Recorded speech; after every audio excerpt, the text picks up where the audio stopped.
Border Security Network.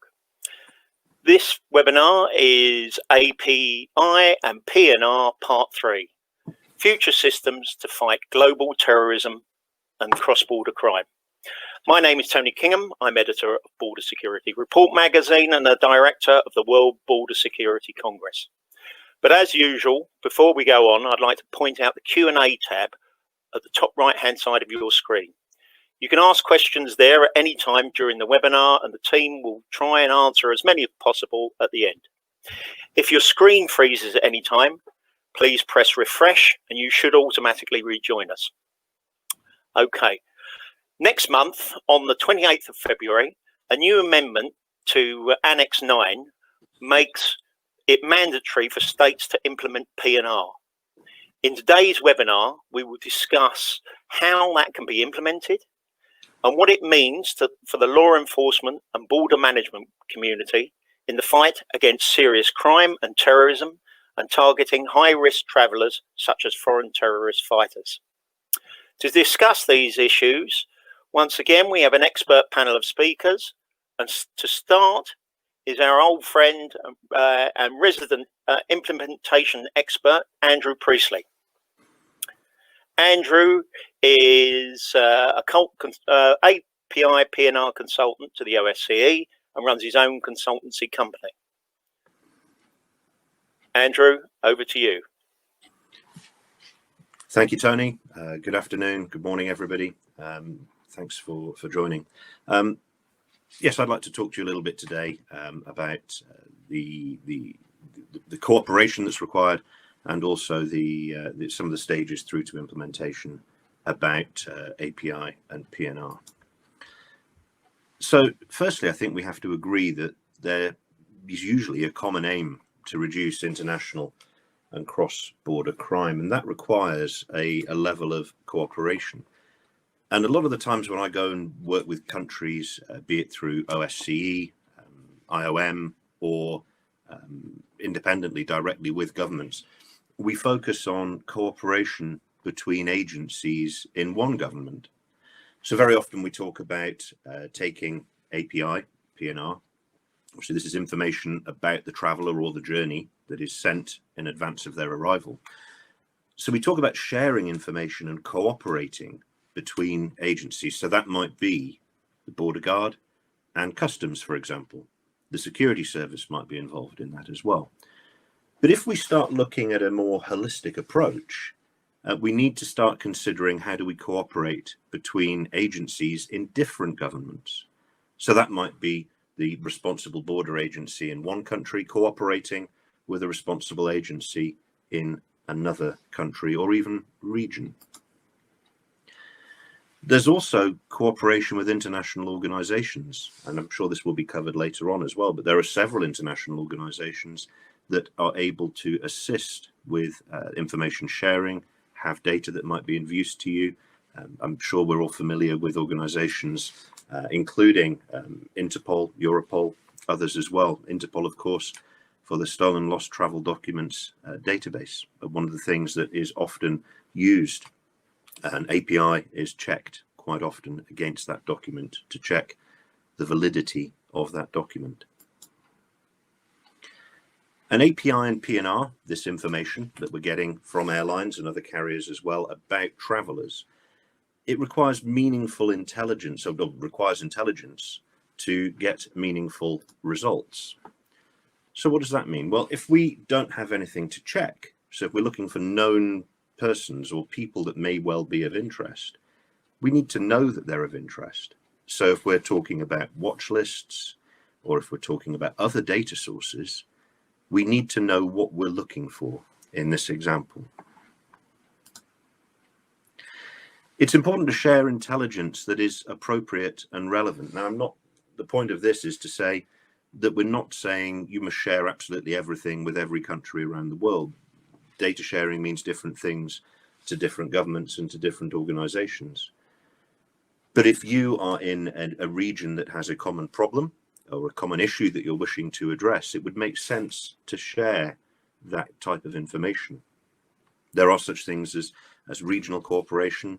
We see it in the European Union. We see it in other areas as well, where there are regional data sources, regional databases of information that can be used and checked against to look for specific threats.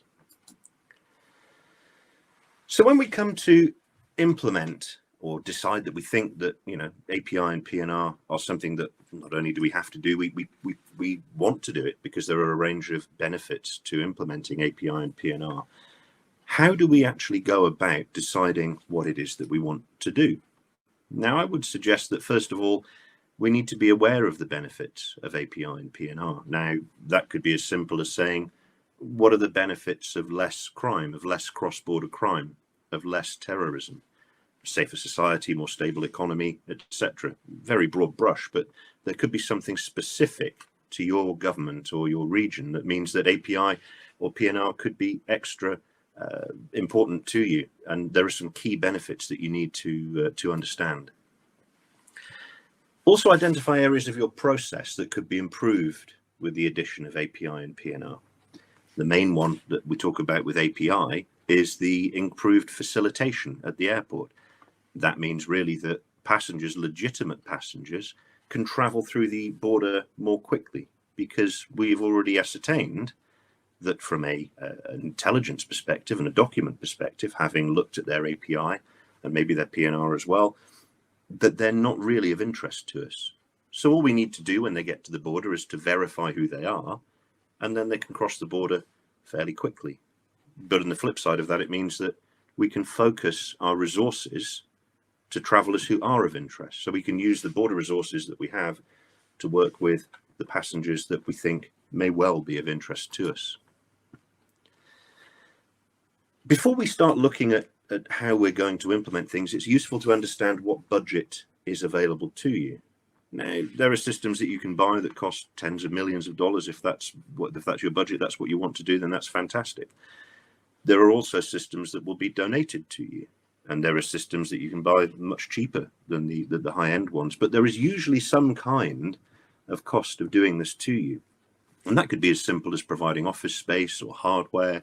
Sometimes that's included in donations, but sometimes it isn't. So it's important to understand, do you have a budget for this? Because what we're trying to do really is get to a position where we understand what it is that we're looking for. And there's lots of questions we have to answer before we can get there. So how are you going to get a system that actually it analyzes this API and PNR that you're going to request is sent? There are generally three options. You can build it yourself, you can buy it from a commercial provider, or you can accept a donation from a country or an organization that is out there offering these types of systems. Building yourself sometimes seems like a really good idea, and you will end up with something that is completely bespoke. But beware the fact that very often these projects tend out to be more complex than initially anticipated, take a lot longer, and they can actually end up costing an awful lot more than if you'd bought it from a third party or a supplier. Some governments have budget to buy a solution, and as I said, those can vary from a few $100,000 to tens of millions or even more dollars, depending on what your requirements are and how far you want to take it. There's different commercial models as well. You can do the standard monthly fixed fee per passenger models. There's all sorts of options that are available to you. And lastly is a donation. There are several countries and organizations, one of whom is here today, that can donate a system to you. It's important, though, to understand that there will still be some costs to this. There can be financial costs. They can be costs in terms of other agreements that you may need to sign to take advantage of that. That being said, there are some fantastic systems out there that can be accepted as donations. So it's something to consider. The key that I find as well is that a lot of governments need help in finding the answers to the questions that we posed on the previous slide. And I'm involved in a couple of pieces of work at the moment where I'm working to develop and deliver a feasibility study for a country in Asia. And what they're looking to do is to understand what it is that they actually need. They know they want to do something, they know they need to do something, but they're not entirely sure what it is that they physically need to get. So we're conducting a feasibility study to understand their current landscape, so we can then build a statement of requirements. So it's almost like building a shopping list. This is what we need our system to deliver. This is what a good system would look like. And then what we might do at that point, when we've got that information, is to go to the market and ask service providers, ask donors to introduce us to their solutions, so we can see what the options are for this particular country. Usually what happens next is that there's a request for information or a request for proposal. So an RFI or an RFP. And what that is, it's a document that goes out to the market and to the vendors and the suppliers and the donors to say, this is what we would like you to provide us with. Can we have a quote? Can we have technical documentation? So we can see what is available for that. And I've written a couple of RFPs that have gone out to market. We then look at a vendor donor selection, and this is always the government's choice. I've been involved where I can help facilitate them making that decision, but that is never my decision. It always has to be the government's decision. They have to make sure that they're aware of all of the facts. I just help present them to them. And also then contract negotiations, and of course, finally, implementation management. Implementing API and PNR sometimes is a lot more complex than people may actually realize first off. So that's something really that I would always say is make sure you ask for assistance from the right people. So then just at the end of my brief session here, there are many positive reasons for wanting to implement API and PNR. Now, of course, the upshot of this is you have to, but there are many reasons that I believe that you should do this. Many benefits to yourselves, your country, and people who may be visiting. Cooperation is key. You must cooperate between agencies in your government and also between agencies in different governments at an appropriate level. You need to understand what your requirements are, and you need to understand what is capable of being provided by the market and by donors. You need to make objective and informed decisions, so ask for help when you need it.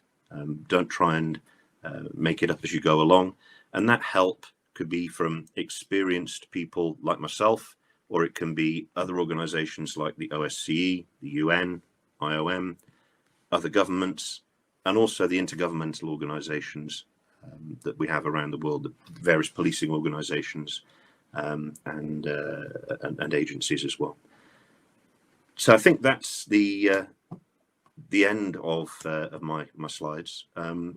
As I said, I do have my experience. This is what I'm doing with several countries at the moment, and if there's anything that I've said that you'd like to know more about, please ask a question at the end, or come back in touch through Tony, and he will be able to put you in my direction. Okay, Andrew, thank you for that. Yes, as he said, we will be asking, you can ask your questions and we will come to them at the end, and we can put you in touch with any of our speakers at the end of this webinar. Our next expert speaker is David Dobson. David is the Director of the Global Targeting Advisory Division of the United States Customs and Border Protection Agency. David, over to you. So thank you and good morning or good morning in the United States and good afternoon, good evening, wherever you may be. So I'm going to speak a bit about the U.S. experience in using API and PNR, how we use it here in a border security environment, but also how we are successful in using law enforcement and intelligence information with API and PNR information for border security and national security.